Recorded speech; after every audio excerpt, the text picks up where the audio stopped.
عظيمة. بعد هالسالفة راح أكملها لك. انطاه سرا من الأموال، قال له جزاك الله خير تفضل. طلع هذا الصبي.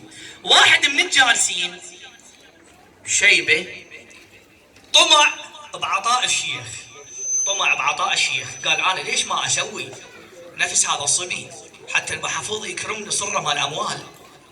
قال خلي أتاني وقت المحفوظ يطلع وأنا أجيب له، خلي لي كم دجاجة وكم أنه بقيرات ونيمات وأنطيه، أسوي نفس الطريقة مال هذا الصبي حتى المحفوظ يكرمني، أنه بقى يراقب إيش وقت يطلع هذا المحفوظ. طلع خلاله هذا الدجاجات، هذا الرجل الكبير، وفات من يم المحفوظ أخذ يعطيهن الطعام ويقول هاج حبيبي، هاج عيني، هاج أغاتي. باوى عليه المحفوظ تعجب، رجع للمضيف قال لهم دزوا لي على الحجي، دزوا عليه حجي. قال له أسألك قدام الناس، اليوم شفتك أنت تعطي طعام للحيوانات تقولها هاج حبيبتي، هاج عيني، أغاتي، ليش تسوي هيك وياها؟ قال له محفوظ أريد أعلم لساني على الكلام الطيب حتى ما أسيء الأدب. قال له تريد تسوي مثل الصبي؟ الصبي بعد هذا صغير، التعلم في الصغر كالنقش على الحجر، انت السلف كله صايح الغوث منك، هسه جاي تعلم لسانك على الكلام البذيء، عمرك 60 سنه يوميه جايب لنا طلابه، اطلع برا قوم. سبحان الله. فالانسان هو موضوع شاهدي، مو الانسان يصير عمره 70 80. طبعا الكلام مو لكم انتم الشيبه اللي قاعدين امامي، كلكم ابائي اخواني طيبين، والدلاله على طيبتكم حضوركم في مجالس الحسين. فالإنسان مو يصير عمره 70 80 90 ويبدي يعلم لسانه على الكلام الطيب، لا، كون من بداية الأمر. شوف الإمام الحسن سلام الله عليه من بداية الأمر قال ما أجمل أسناني، أنت خصلة زينة بالخنزير. أنا مو أعلم لساني على الإفشار وعلى الكلام البذيء، يفوتني القطار وأنا 70 سنة يقول يابا خلنا أعلم لساني على الكلام الطيب. بعد ما تقدر انطبع عليك هذا الاسلوب تطبع بيك اخواني ابائي. فكون الانسان، احنا البارحه كانت محاضرتنا هيجي اطلاله سريعه، النبي انطى اشاره اول البارحه، المحاضره اول البارحه كانت عن الاخلاق، انطى قال تعامل مع الاولاد بثلاث مراحل، تتذكرون اللي عددتهم؟ قال اتركه سبعا، النبي صلى الله عليه واله اتركه سبعا وعلمه سبعا وصاحبه سبعا. انت مو تخلي ابنك يصير عمره 40 سنه متزوج وعنده 4 جهال يلا تقول له تعال خلنا نربيك خلنا نعلمك، لا مو لا، بعد ما تسيطر عليه. انت اذا صار عمره 40 سنه ويطب 3 بالليل ويبات هو برا بالشوارع، بعد ما تسيطر عليه، سيطر عليه وهو بعد صغير، بعد طينه عجينه تتحكم بيه تقدر. انت مو يفوتك القطار وتقول اني. الامام الحسن صاحب هذه الليله كان يتعامل بالاخلاق في كل صغيره وكبيره. تعال شوف عطاء الامام، هذه روايه عن اخلاق الامام وروايه عن كرم الامام. تعال شوف روايه عن ترحم الامام مع الناس. يوم من الايام يقولون انه الامام الحسن المجتبى سلام الله عليه نظر الى غلام اسود.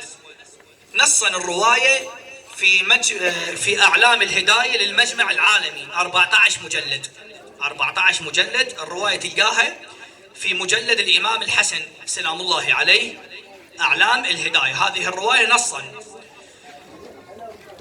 نظر الامام الحسن سلام الله عليه الى غلام اسود وبيده رغيف من الخبز، ويأكل هذا الغلام يأكل ويعطي إلى كلب في جانبه يجل الله السامع. نصا أنقل لك الرواية.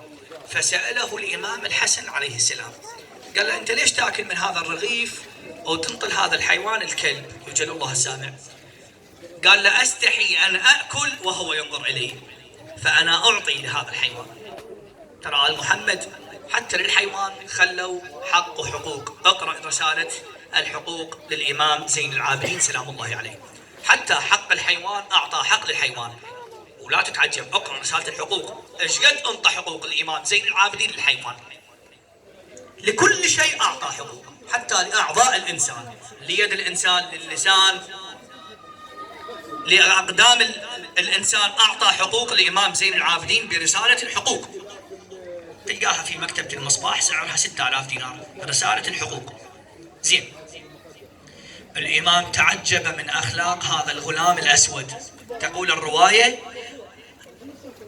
فنظر إليه الإمام وتعجب من هذا الفعل واشتراه من مولاه، هذا كان عبد عند مولاه، اشتراه، أعطى أموال لمولى هذا الغلام واشتراه، واشترى له بستان وقال له أنت حر لوجه الله تبارك وتعالى وهذا البستان لك. هذا كرم الإمام سلام الله عليه بموقف واحد، لأن شاف هذا الغلام عنده ارتباط حقيقي مع الله تبارك وتعالى. غلام فقير أسود، تقول الرواية نصا. اليوم احنا مولانا العالم تدور بالمظاهر، هذا أسود وهذا أبيض، هذا من القبيلة الفلانية، ما أريد نذكر أسماء. لا، القضية المدار وين؟ المدار مو هذا أسود وهذا أبيض، لا، المدار مدار التقوى.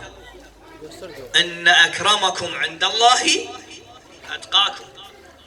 هذا بلال يوم من الأيام يؤذن، واحد يقول له للنبي، يقول له هذا أسود، قال له المدار ليس بالألوان، إن أكرمكم عند الله أتقاكم. والكلام يطول المقام عن ذكره، نعود إلى خطبة الإمام حتى نعرج إن شاء الله. فقال يا جناد استعد لسفرك. هسه الاستعداد احنا تكلمنا عليه من خلال الأخلاق، من خلال صلة الأرحام، من خلال تواضع الإنسان، من خلال أنه احترام الإنسان لجاره لو جاز التعبير. قال استعد لسفرك وحصل زادك قبل حلول أجلك. شوف، حصل الأجر والثواب قبل حلول أجلك. ليش يجي أجل؟ لكل أجل كتاب، مو القرآن عبر؟ لكل أجل كتاب. الإمام قال له وحصل زادك قبل حلول أجلك. لا تخلي أجلك يجي وانت بعدك ما محصل زادك. وهو الزاد شلون تحصله؟ الزاد ترى التقوى، الزاد لا يروح يعني واحد عبال الزاد هذا الطعام، عذرا وتأدبا انتم فاهمين ان شاء الله، لكن للتوضيح الأكثر، الزاد لما يقول له وحصل زادك، الزاد مو هذا الطعام، لا، الزاد التقوى. ولذلك أمير المؤمنين لما يقف يوم من الأيام عند الجبانة قال يا أهل القبور أما النساء فقد زوجت، أما الأموال فقد قسمت، أما البيوت فقد سكنت، هذا خبر ما عندنا فما خبر ما عندكم. واحد في جانب الإمام يقول له هؤلاء موتى لا يسمعون شيء، أو تكلم الموتى؟ قال والله لو كشف لك الغطاء لقالوا لك تزودوا. اسمع، فإن خير الزاد التقوى. أحسنتم، الزاد التقوى. ترى أمير المؤمنين سلام الله عليه ينقل الأصبغ ابن نباته يقول دخلت على الإمام أمير المؤمنين ذات يوم في آناء الليل، وجدت الإمام يقول آه من قلة الزاد وبعد السفر ووحشة الطريق. يقول إن أنا قرأتها في الصحف سيئة أنت محصيها وأنا ناسيها، فتقول خذوه يا له من مأخوذ لا تنجيه عشيرته. الأصبغ ابن نباته قال له يا أمير المؤمنين أو تئن في آناء الليل وأنت تاج البكائين، أنت سيد البلغاء والمتكلمين بعد رسول رب العالمين. قال له يا أصبغ إن أمامنا طريق طويل. شوف الإمام يأكد، قال له إن أمامنا طريق طويل ويحتاج هذا الطريق إلى زاد. شوف ايش يحتاج الطريق؟ إلى زاد. تزودوا فإن خير الزاد التقوى. خير الزاد التقوى. قال له استعد لسفرك وحصل زادك قبل حلول أجلك، واعلم أن الدنيا في حلالها حساب وفي حرامها عقاب وفي الشبهات عتاب، واعمل لدنياك كأنك تعيش أبدا، واعمل لآخرتك كأنك تموت غدا. فكون الإنسان يعمل لآخرته كما قام بذاك القاسم ابن الحسن سلام الله عليه. القاسم عزيز لم يبلغ الحلم، لما نظر إلى عمه الحسين في كربلاء وحيد فريد يقول ألا من ناصر ينصرنا، ألا من مغيث يغيثنا، ألا من ذاب يذب عن حرم رسول الله. ماذا صنع القاسم؟ تقول الرواية نظر الإمام القاسم إلى عمه الحسين سلام الله عليه وقال عم يا حسين ائذن لي حتى أقاتل. فقال له الإمام سلام الله عليه قال بني قاسم أنت العلامة الوحيدة من أخي الحسن عليه السلام، فإني كلما نظرت إليك أرى بك شمائل الحسن عليه السلام، ارجع إلى أمك. رجع القاسم إلى الخيام، استقبلته رملة، قالت ألم أقل لك قاتل دون ابن بنت الطيبين؟ قال أماه عم الحسين هو الذي أرجعني، وقال أنت العلامة الوحيدة من أخي الحسن عليه السلام. ثم أخرجت رمل صندوق وفيه رقعة تركها الإمام الحسن في ليلة استشهاده سلام الله عليه، وقالت ارجع إلى عمك الحسين واعطه هذه الرقعة. وإذا بالإمام سلام الله عليه رجع إلى عمه الحسين، قال ألم أقل لك ارجع إلى أمك؟ قال عم يا حسين، أم التي أرجعتني وتقول هذه رقعة تركها أبيك الحسن في ليلة استشهاده. فتحها الإمام سلام الله عليه، وجد مكتوب عليها بني قاسم إذا نظرت إلى عمك الحسين في كربلاء وحيدا فريدا فلا تبخل عليه بنفسك. ثم قال الإمام الحسين سلام الله عليه، قال بني قاسم ابرز جزاك الله خير. وبرز القاسم آجركم الله وقاتل قتال الأبطال. وإذا بمرة بن منقذ العبدي قال والله لأذكل به عمه الحسين. نظر إليه حميد بن مسلم قال ما كفاكم ما قتلتم من أصحاب الحسين؟ ألم تنظر إلى وجهه كأنه القمر في ليلة كماله وتمامه؟ قال والله لأفعل، لأذكل به عمه الحسين. وقاتل القاسم قتال الأبطال. بينما هو كذلك وإذا به انقطع شسع نعله اليمنى، يقول الراوي ولا أنسى أنها اليمنى. بينما هو كذلك انحنى إلى الأرض لكي يشد شسع نعله، وإذا باللعين جاءه غدران ضربه بالسيف على رأسه. أي رحم الله من نادى وقاسما، أي رحم الله من نادى وإماما. ثم نادى القاسم عليه السلام عم يا حسين ادركني. فجاءه الإمام يقولون أرباب السير والمقاتل، فجاءه الإمام مهرول وقتل الإمام الحسين قاتل القاسم. وقف الإمام سلام الله عليه عند مصرع القاسم كأني بلسان حال الشاعر ماذا يقول؟ اجا حسين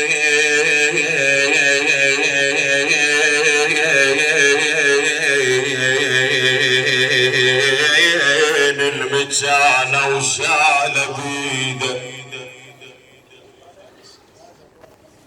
هالليلة ليلة الشباب، ليلة القاسم. وما أدري شو عجبني أختم بعبد الله الرضيع، قضاء الحوائج.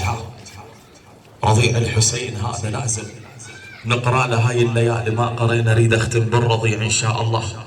لكن هذه الليلة ليلة الشباب، شباب أهل البيت، القاسم ابن الإمام الحسن كريم أهل البيت. وكنا عندنا حوائج وعندنا مرضى ومصينا بالدعاء، وليلة ختام هذه الليلة نريد نختمها إن شاء الله بحسن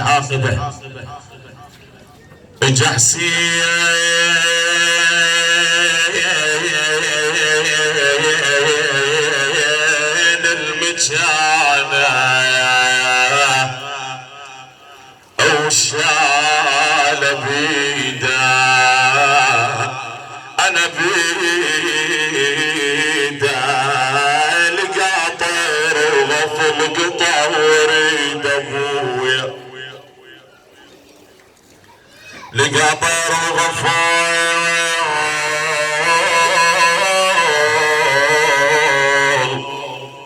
قطعة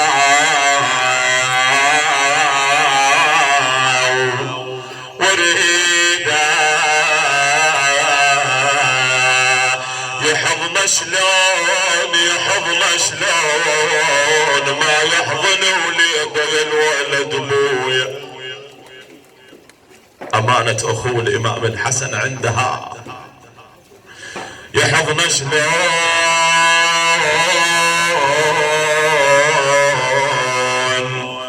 ما يحضن وليده. أنا وليده علي الأكبر وجاسم عنده فدروح.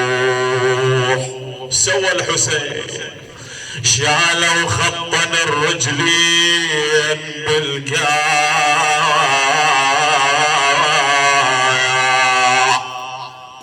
مو لأن القاسم طويل لا، لكن الحسين انحنى ظهره على ابن اخوها، شالوا هو مدنق ابو عبد الله ورجلين القاسم تخضان في الارض.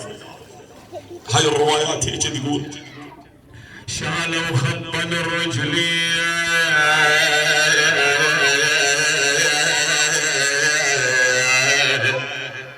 انا بالقاع وينادي يا رب لحان الوداع. والله وينادي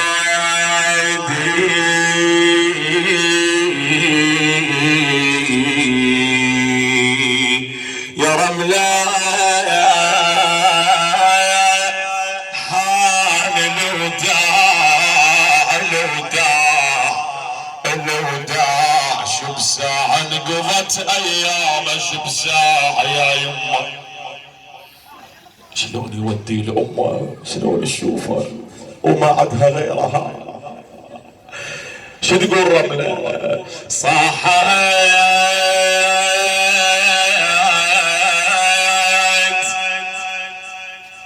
انا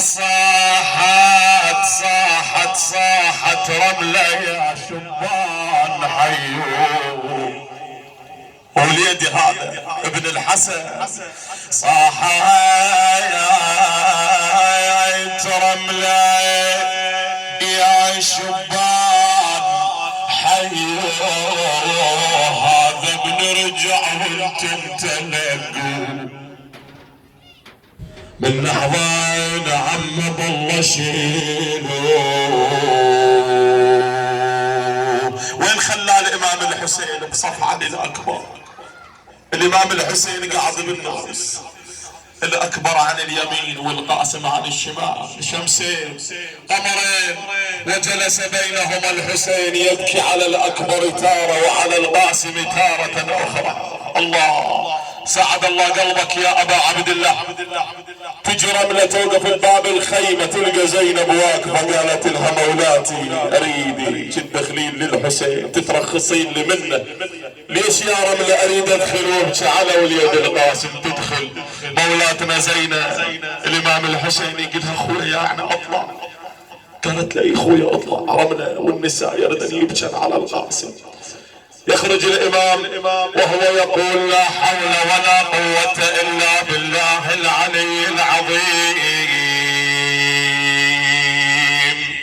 بقلبك تشوف الوالدة تجي ويوم جثة ابنها وابنها مطبر والدم. الله شلون موقف مؤلم. بالخيمة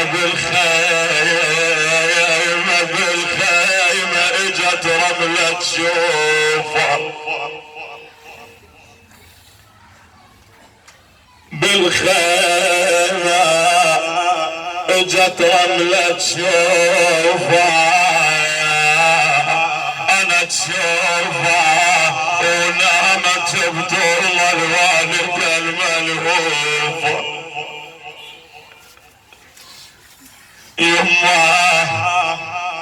يما الولاد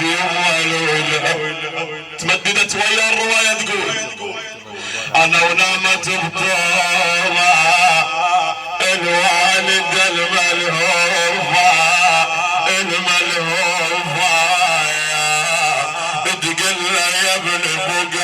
وحش الحب يا الولد يا يما. انوحا عالشباب انوحا عالشباب ما تهنى. اي والله الله يا الشباب علي الاكبر القاسم.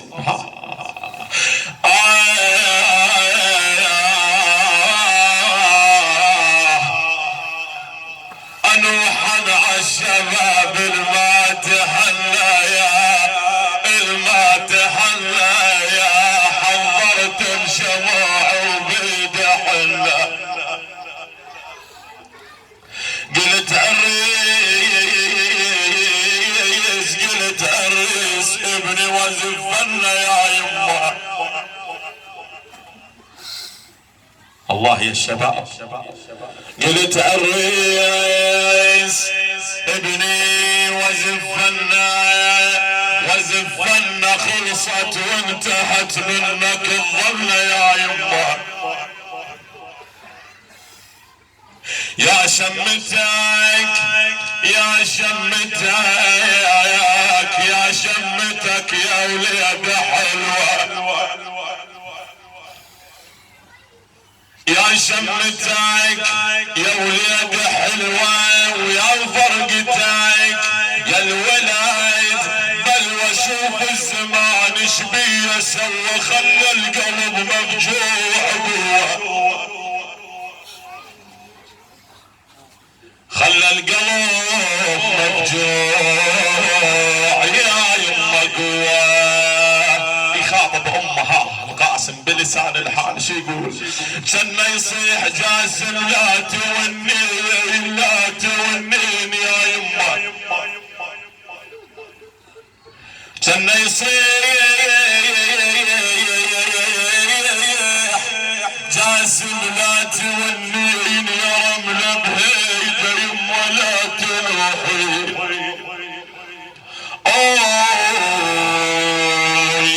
يا يما ذكريني اذا شبان تلقين. يما اذا شفت شاب تذكر شبابي. كلام القاسم قبل لا يخرج الى القتال يقولها يما اوصيك إذا رأيت شابا تذكري شبابي. إذا رأيت عرسا تذكري عرسي. ذكريني إذا شبان أنا تلقين. وإذا شفت شبابي بزفة يمشون يا يما. شو تقول له بعد هواي فاقدين شباب؟ شو تقول للقاسم؟ تقول له يا عريس يا ابن الماء تهنى الماء تهنى. خاطب شبابنا يا عريس يا ابن الماء تهنى. بدلنا الهلال اليما ونا يا الولد يا يما. يا شباب ما حد جاب حنا لو ليد اللي بيحط غير جنة. هرس قلبي على وداعك ولد شايب ولد شايب اطف النار وبقلبي ولد شايب.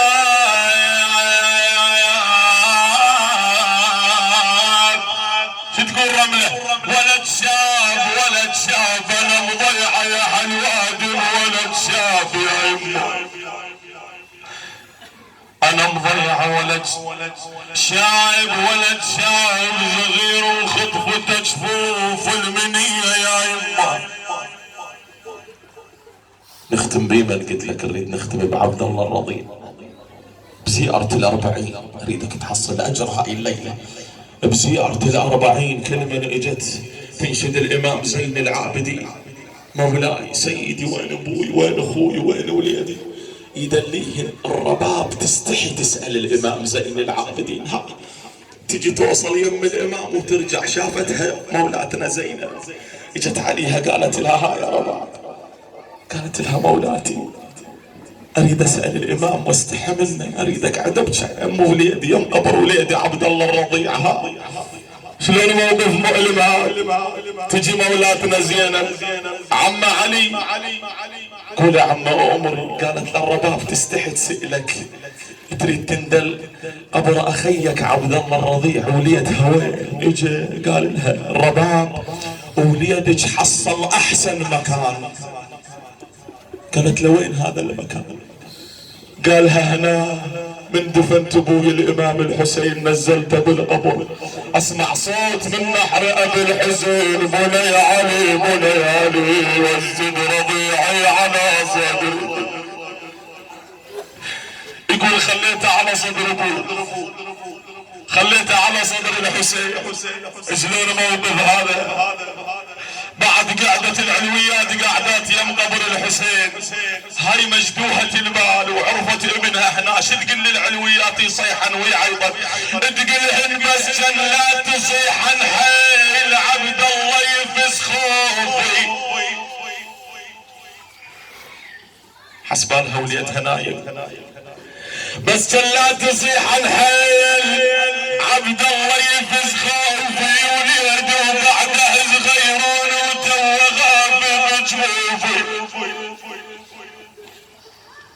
وليدي وانا اعرف النايا يناغي ويلعب بشوفي.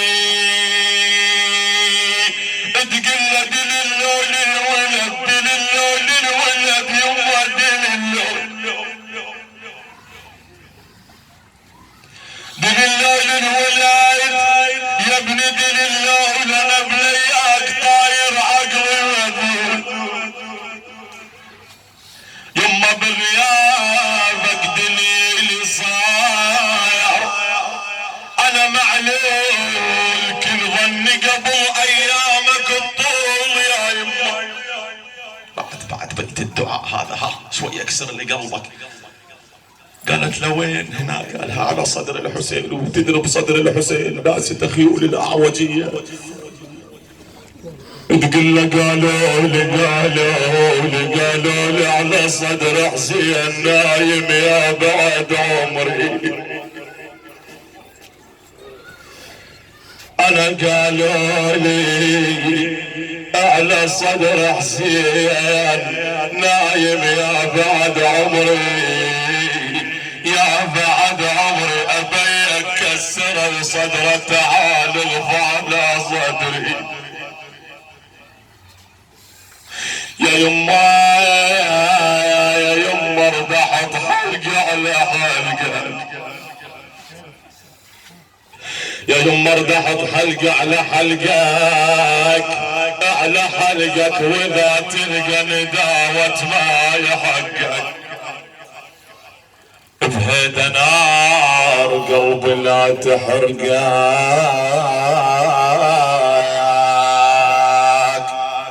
مأجورين إن شاء الله، وأجرنا وأجركم على صاحب هذه الليلة. وإقرأ للإمام الحسن الإمام الحسين القاسم عبد الله الرضيع زينب. لكن هاي الليلة قصيدتين عندنا، واللي أترجاه منك خاصة الشباب اللي بالأخير هناك، اللي بالأخير آخر شيء تجون هنا يمي فدوى أروح لك، الكل تجي يمي فدوى أروح لك. جزاكم الله خير الجزاء. رحم الله من ذكر القائم من آل محمد بالصلاة على محمد وآل محمد.